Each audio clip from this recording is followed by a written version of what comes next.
Tiningnan ko yung mukha ko guys. Galing ako doon sa CR guys. Nalakan ako doon. Kasi alam ba ninyo guys, nagpunta kasi ako doon. Nag-ano ako guys, nag CR ba. Tapos, nung pumasok ako doon, hindi ko naman siya nilak. Sinara ko lang. Tapos bigla lang naman guys na hindi siya mabuksan. So nakulong ako talaga doon sa CR guys. Mga kalahating oras.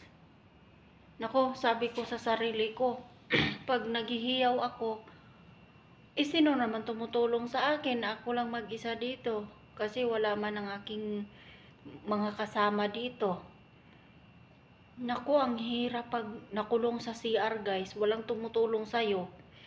Kaya ang ginawa ko doon guys, doon na lang ako. Nagpaupo-upo ako doon sa CR. Naghihintay ako kung kailan na dumating yung anak ng boss ko. Buti na lang maaga siyang dumating. Kaya yun, binuksan nila ako. Naku, ang hirap talaga guys, no? Na hindi mo akalain na malakas sa CR. Tapos hindi ka na makalabas-labas. Buti na lang guys, tapos na akong nagluto. Nag-ano na lang ako dito.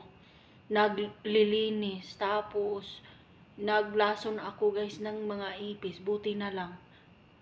Ang delikado guys kung nalak ako sa CR tapos mayroon akong iniwanan dito na mga niluluto. Yun ang delikado guys. Maabutan talaga akong masusunog yung mga niluluto ko. Buti na lang guys nga na nalak ako sa CR, wala akong niluto. Tapos na akong nagluto guys.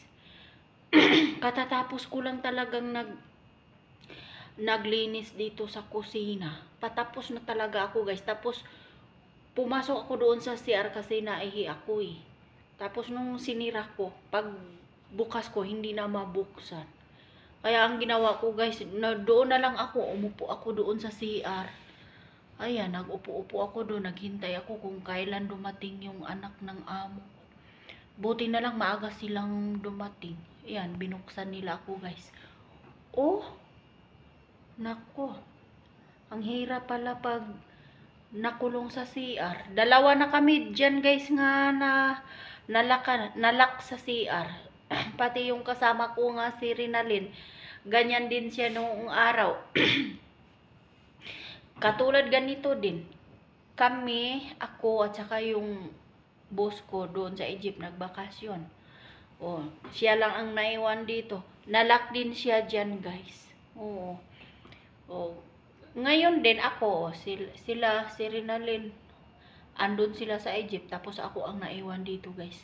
Nalak din ako dyan sa, sa CR. Hindi ko naman naakalain na malak. Kaya hindi ko naman nilak. Hindi ko siya nilalak. Kusa ko lang siyang gisara. Katulad ganito, no? Sinira ko lang ganyan guys. Sinira ko lang ganyan. Ganyan. Sinira ko. Siyempre, umiihi ako eh. Tapos, nung pagbukas ko ng ganyan, ayaw nang mabuksan. Kusa lang siyang naglalak. Kusa lang siyang naglalak doon sa labas. Kaya sabi ko, ano kayang mayroon dito sa bahay na to? Yung pinto. Pag i-ano mo, isara mo, kusa lang siyang naglalak. Hindi mo naman nilalak. Kaya sabi ko, ano kaya? Siguro may nag-joke sa akin. Yun. Tiningnan kong nalak na ako sa loob. Ay, hindi na ako sumisigaw guys. Hinayaan ko na lang dyan nga nalak na yung pinto. Alangan mo naman sirain yung pinto. Kaya ang ginawa ko guys, na umupo na lang ako doon sa CR. Naghintay ako kung sinong dumating. Ang hirap guys, sa totoo lang pag nakulong ka sa CR. Oo. Para kang kinakabahan. Pero ako guys, kahit nakulong ako sa CR, no? Hindi ako makalabas-labas.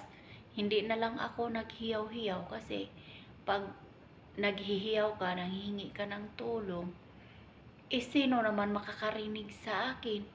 Wala namang katao-tao dito. Ako lang mag-isa na iwan sa bahay. Ako, ang hirap talaga guys. Kaya ayaw ko nang maulit. Tapos ang ano guys, kasi yung cellphone ko hindi ko nadala. Hindi ko talaga nadala. Wala akong magamit na tawagan o textan, magte-text man. Wala, kasi naiwan yung cellphone ko dito sa kusina guys. Kasi ugali ko talaga guys, pag pumunta ako sa CR, hindi talaga ako magdadala ng cellphone. Kasi natatakot ako baka pag nag-CR ako, nahulog, ganyan. O diba, na masira yung cellphone. Kaya iniwan ko lang dito. Tapos nagkataon pa naman na pagpasok ko guys, kusa lang nag-lock yung pinto. Ay, nako. Kaya shout out sa iyo, Ramilin. Dalawa na tayong na-lock dyan sa pinto na yan. Nararamdaman ko talaga ang nararamdaman mo noon. Pero hindi naman ako naghihiyaw dahil kasi ganun din. Pag naghihiyaw ako, natulong buksan ninyo ako, sino namang magbubukas sa akin? Ay ako lang mag-isa dito eh. Kaya nanahimik na lang ako para akong pusa na nga nakaupo doon sa gilid ng bowl. Buset. Ay, sus, alam ba ninyo guys, nung nakalabas na ako sa CR, kaya binuksan ako sa anak ng amo ko, parang hindi ko maintindihan kung anong nararamdaman ko na natatawa ako sa action ko sa loob nga. Niisip ko na para akong pusa nga nakaupo lang doon sa gilid nga naghihintay kung mayroong magbibigay sa akin ng pagkain. Ay naku, kawawa talaga. So yan lang guys no, ang aking i-share ngayon guys. Kulba kaayo ko guys. So yan lang guys no. Bye bye. Thank you for watching.